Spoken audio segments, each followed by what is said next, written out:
Communiqué du ministère de la Défense nationale. Suite au décès du second maître Bunda Johan, survenu le samedi 21 décembre 2024, après l'organisation exceptionnelle du Conseil de sécurité le mardi 24 décembre 2024, Son Excellence, Monsieur le Président de la Transition, Président de la République, chef de l'État, chef suprême des forces de défense et de sécurité, le général de brigade Brice Clotaire Oligui Nguema, a ordonné les mesures suivantes avec effet immédiat. 1. La tenue d'une réunion de crise du haut commandement des forces armées gabonaises. 2. Le retrait de l'enquête de la Direction générale des contre-ingérences et de la sécurité militaire pour l'orienter vers la Direction générale des recherches et la Direction générale des services spéciaux. 3. L'audition par la Direction générale des recherches des 2 officiers généraux cités dans la dite affaire selon les procédures en vigueur. 4. La traduction devant les juridictions militaires et civiles compétentes des 8 auteurs présumés ci-après, actuellement en détention préventive.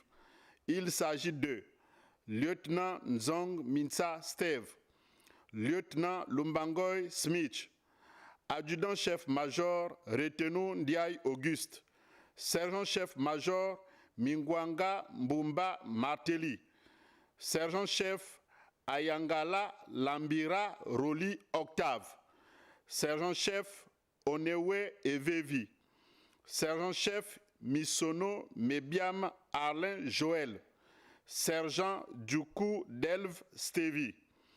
Ces personnels cités sont les premiers suspects. L'enquête déterminera tous les autres cas de complicité active ou même passive afin de mieux connaître les auteurs. Par ailleurs, le chef de l'État, soucieux du respect de la dignité due aux morts, constate pour le déplorer la publication des images et autres vidéos indécentes de la dépouille de feu le second maître Bunda Johan. Aussi, en appelle-t-il à la responsabilité de la force publique pour ester en justice toute personne physique ou morale qui véhiculerait désormais de tels drames.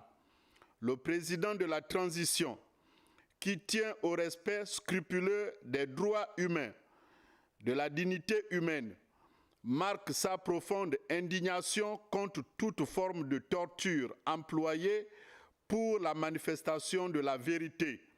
C'est pourquoi il instruit fermement le ministre de la Défense nationale de veiller personnellement à l'aboutissement de cette enquête afin que des sanctions appropriées soient infligées aux coupables et qu'elles servent d'exemple pour tout militaire qui tenterait de poser des actes similaires. Enfin, le président de la République, très touché par la perte tragique de ce personnel des forces de défense, présente ses vives condoléances à la famille si durement éprouvée en l'assurant de tout son soutien dans cette douloureuse épreuve. De même, le chef d'État appelle la population à faire preuve de retenue et de discernement afin de permettre à l'enquête de se dérouler dans des conditions sereines et impartiales. Fait à Libreville le 25 décembre 2024, signé le ministre de la Défense nationale, général de corps d'armée, Brigitte Onkanoa. Je vous remercie.